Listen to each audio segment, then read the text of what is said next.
to Therapy. Today's episode, I'm going to be continuing my series on places that I've worked. So this one is going to be called Working in a Group Private Practice. So after I left the military base that I was working at, honestly, within the last few months when I was considering wanting to leave, I was really thinking through what would make the most sense for me career-wise. And since before I even went to undergrad, I knew that I wanted to do private practice at some point. I just really wanted to have a lot of experience and really understand who I liked working with and what areas I'd want to pursue. And also, I guess mostly too, to build the confidence to be able to be in private practice, because it's definitely a different feel. And so before I decided I'm just going to create my own, I wanted to work in a group private practice so that way I could see if I liked the pace of it, if I was okay with varying pay, like salaries and checks and stuff all the time. I really wanted to just understand first if it was for me. So if you were considering private practice at all and you're unsure about where to go from here, I think it would be a great idea to first go to a group private practice and figure out if that works for you. I have known quite a few people who've done it and that I've worked with that really liked it and liked the pace of private practice. And I've known a couple, less people, but a couple that have done it and really would rather have some kind of agency work, or work in a place where they have consistent hours and an office and coworkers and a team and that whole thing. So it really is just dependent on your style. It might be kind of dependent on your finances, and it might be dependent on your level of independence that you want in a work setting. So I started applying to group private practices, and that process is, now I know a lot more being on the other end of it, but I think there's a lot of questions that you want to ask and understand. I have a couple different videos on some of these topics, so if any of what I'm about to say sounds a bit confusing, just look back, and there's videos on different aspects of this that go into more depth.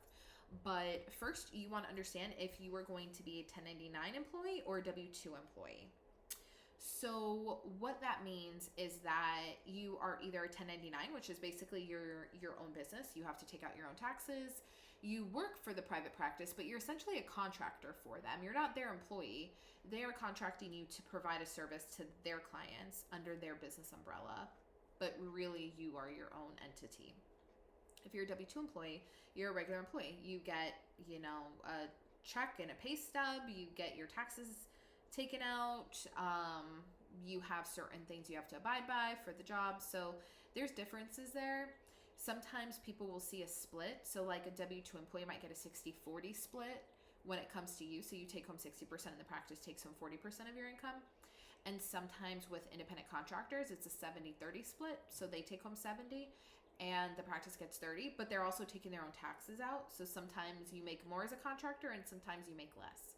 So it really depends on the split. So pay attention to that when you're looking at group private practice jobs.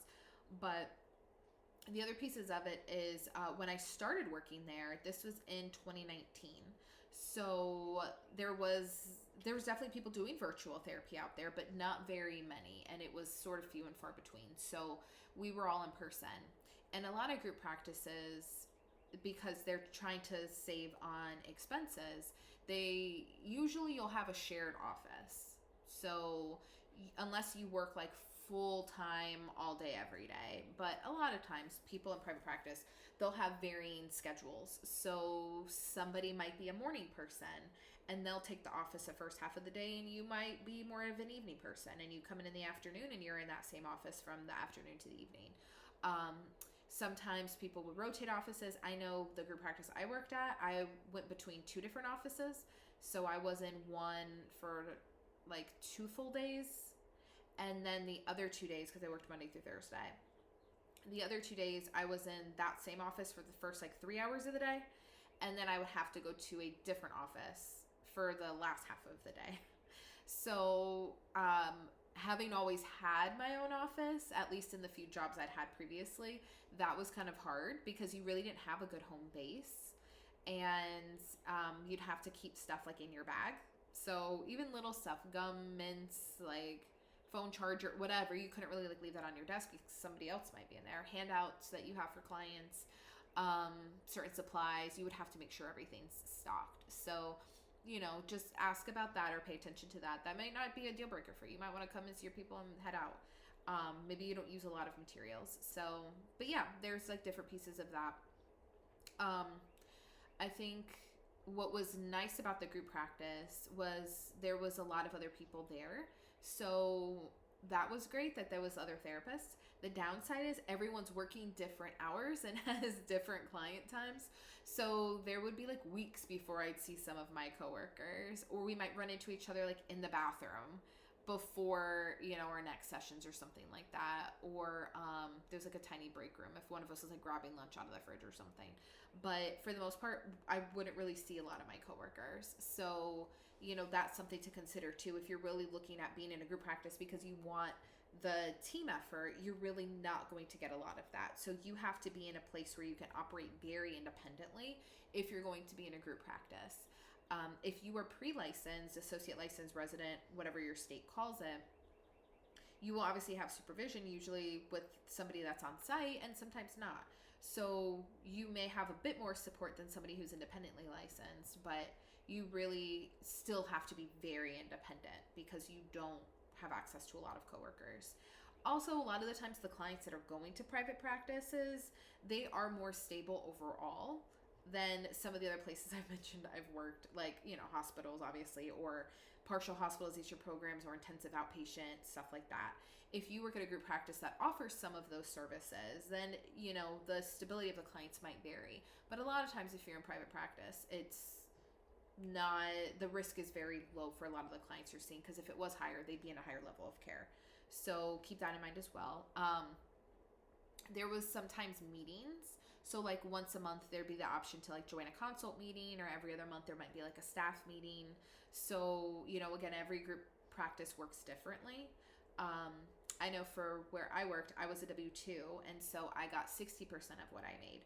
And it was very difficult when I was trying to make the decision to leave the military facility because I was getting a consistent paycheck and benefits every other week.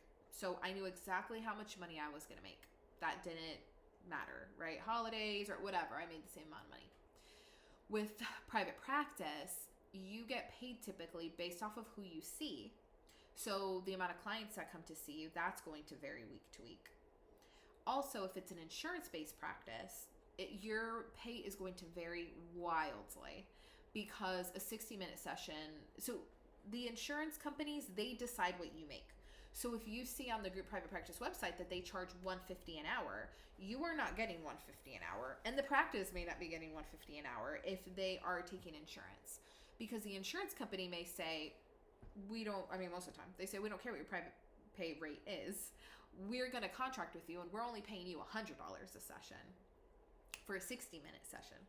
And so if the group practice signs that insurance contract, the most you're going to make from that session with those clients is $100. So, and even then, you now get 60% of it. So you're making $60. So even if the rate says $150 on the website, you might only be taking home $60 because of the insurance company. Also, if it is a 60-minute session, say it's $100, and that's for 60-minute. 60-minute sessions are 53 minutes to 60 minutes. If you saw a client for 50 minutes, that's technically a 45-minute session, and you might get paid $20 or $30 or more, less, because it's now a lower code and lower amount of time you've seen the client. And if it's a 30-minute session, it's even less than that. So if you've got, 10 clients that you were seeing for the whole, 60-minute window, and you had 2 that came in late, and you're seeing them for the 45, and you had 1 or 2 that really didn't have a lot to talk about, and at the 30-minute mark, they were like, I'm good. Now your pay is going to look so all over the place. And also, if they're taking multiple insurance companies will pay varying rates. So one might pay $100, but another one might only pay $85. And doing the math for all of that is super complicated. So if you are in a place where your finances are not, like, you can't afford to have varying paychecks, right? If there's a week that there's a, like, Labor Day and there's a holiday on that Monday and nobody's coming in, or it's summer and a lot of people are canceling because they're on vacation, and whatever, Christmas, right, where, like, you're taking some time off and other people are, you're not getting paid for that time. So if you are looking at potentially working at a group private practice, you have to make sure that your finances are in order enough that you can have those varying weeks of pay, because you are not going to make the same amount. I don't know if I ever did, because everything, just like I said, between the insurances, between the amount of minutes per session with the rates that correspond with that, it just, all of it varied. Which type of insurance, like, all of it was kind of crazy. So when I was trying to decide if I was going to leave, there was no way that the owner could give me a clear idea of what I'd be making on average, because that would depend on how many clients I saw, how many showed up. A lot of group practices will tell you to overschedule. So if you want, if you're doing the math and you're like, okay, say I saw 25 people a week, and with that one insurance, I bring home $60 a session, and then you take out tax, like, there's a lot of crazy math that goes into it. But you might say, okay, let me schedule 28 a week. So I've got a window of like 3 people in case somebody cancels. Sometimes you're seeing all 28 and everybody shows up and you're exhausted.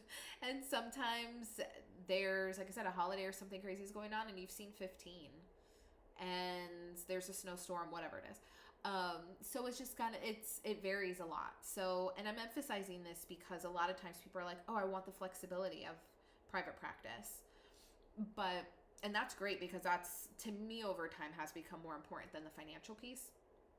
But I think it's also, you have to be very realistic with yourself. Look at the loans that you have, look at the expenses that you have, look at the responsibilities that you have, and decide if at this stage of your career, having varying paychecks can work for you. And it might. I knew a few people that were, residents that were working at that place, and they got paid even less because they weren't fully licensed. And so sometimes they would have to take second jobs or do, like grocery deliveries or do some like different things, because the pay was just low. But the not dealing with some of the stress of an agency and working 40-hour weeks made that worth it for them. So really just look at all of those aspects of your life before making this decision. So sometimes there's some benefits that come with group private practices. Like, they may be marketing for you. They may have consistent referrals for you. They usually are doing the billing for you. So most of the time, you really just have to go in and see your clients and do your notes, and that's it. And that's really appealing to people who maybe aren't ready or aren't sure that they want to do their own private practice and be responsible for all of the hats that come with that. So group private practice is a really good way to try it out and see how it feels. I had never talked to a client about money, ever. And I'd been working in the field for 10 years at this point, right? I started in 2009, and this was now 2019, never talked to any clients about money. Nobody ever paid me. So they paid, or they had, their insurance paid, or there was some billing department somewhere that dealt with that, and clients, they got a bill through their insurance or whatever else. I never had to talk to clients about money. But in group private practice, a lot of them have policies about, somebody cancels, they no-show, they get charged for it. So I was suddenly having to talk to clients one-on-one about money, about copays, about, and me enforcing policies. You haven't shown for the last 2, I'm canceling all future appointments. Dealing with the anger that came from that. Also having the confidence to be able to speak up about money and be like, here's what you owe me because my time is valuable, and you no-showed that appointment.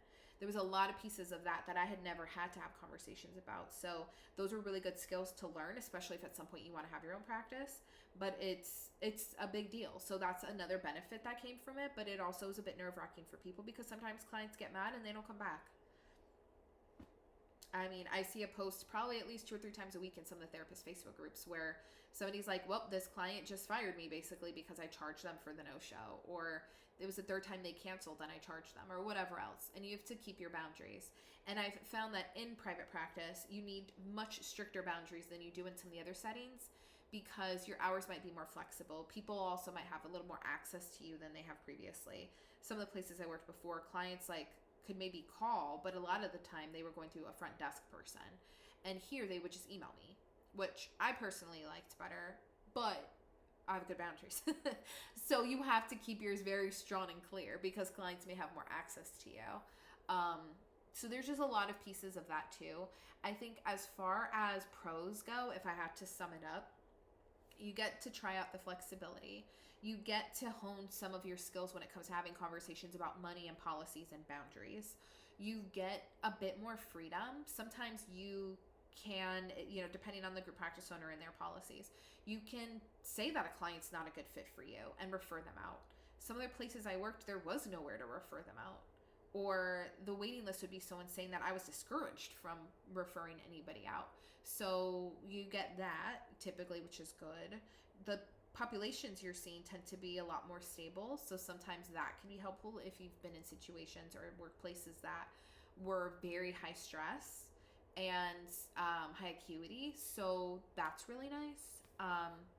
And if you think private practice might be for you, then you get to try it out, but through a less risky lens, because it's not you filing all the paperwork and doing all of the business stuff at once. You get to kind of feel out what it's like to be on that end and have some of those conversations and see how things run and be more independent than you maybe have in any other setting, and decide if you want to further that independence and start your own practice, or if you're good with just being in a place where everything's kind of taken care of for you and you just go see your people. So there were definitely a lot of pros. I also was able to make some friends there, and in some of the places I'd worked before, it was very limiting. So, it was great to have a cancellation at the same time somebody else did, or, the admin person's available and I'd had somebody no show, or, a break in my day, and, getting to talk to some people. And that was really cool. Also, being at a group practice, everybody kind of saw different ages or specialized in different things. So it was nice to be able to really refer within the practice. So that was cool too. So there's a lot of pros. But on the cons side, to me, the biggest one was the finances, because it can shift so much week to week. And it was very tough to predict how much money you were going to be taking home. So that was a big one. Also, insurance-wise, most private practices, you have to get your own insurance. So I was lucky enough to be on my husband's insurance, because he had a traditional job. But I think for a lot of people, they were having to use the marketplace and get insurance that way and pay for themselves. Some jobs will offer that to you, but they don't pay into it at all. They can just open the plan essentially and you sign up for it. Same thing with 401ks and retirement type stuff. Most group practices don't have that, but some do. But they don't, even if they open it up, they might not match anything you put in there. So it's kind of like your own retirement account and not really any extra benefit to that. Something else that can be tough is, even though you have a lot of flexibility, independence, ultimately you are still working for somebody else's business. So I know that was very tough for me at times when there was certain policies or certain things that I didn't really agree with, or it didn't align with me. That would be tough a lot of times, or being required to do certain meetings and things like that when I could have been seeing a client and getting paid. That was very tough sometimes. And I think just, and that can happen at almost any job, right? You might be working in a place that doesn't totally align with who you are, or how you would practice. So, that's what pushed me to do my own as well, is really be able to build something that I wanted it, how I wanted it to look, who I wanted to see, all of that. And then also, because the practice took insurance, like I said, kind of tying into earlier, there was so many varying issues with pay. If you are a 1099 employee, so you're basically a contractor for the practice, a lot of times they only pay you when they get paid, and insurance might take weeks to pay out. And then you have to really stay on top of which sessions did they pay you for, which ones didn't they, and you need to keep track of that, because I have seen many situations that have had friends that have been at group practices where they were 1099 employees and they were owed thousands of dollars. We're talking past 10,000 for a few of them. Because the pay was getting trickled out little by little as the insurances would pay. And the owners either were disorganized or weren't really keeping track of things or were keeping the money themselves. So there's a lot of group practices out here that are not in your best interest. They are really trying to make money off of you, and they're not really here for you. And there's other ones where, there's somebody that I met here in Charlotte actually, who her group practice, she hires people and, like pre-licensed people, and she loves, like she hires really good people. She loves the work she does. And she encourages them that if it's no longer a fit, that they can open their own practice. Like, that's what she wants them to do, to feel comfortable and confident enough that if at some point they want to do their own thing, they can. So that's amazing.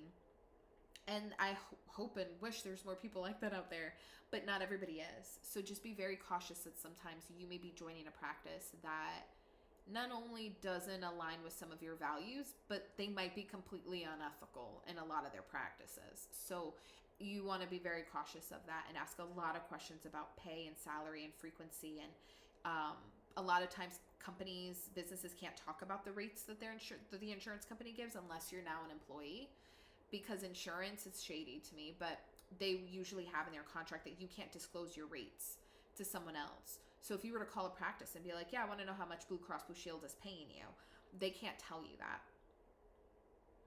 That's very annoying to me. And the part to me that's shady is like, some people are going to get a lot more money than others, and they don't want people being able to use that to negotiate higher rates and stuff. But that's like a whole nother video, the issues I have with insurance. But so sometimes you won't really even be able to anticipate or know what some of those rates are. But ask for a range. If you can't tell me the exact number, can you give me a range of what the insurance companies pay?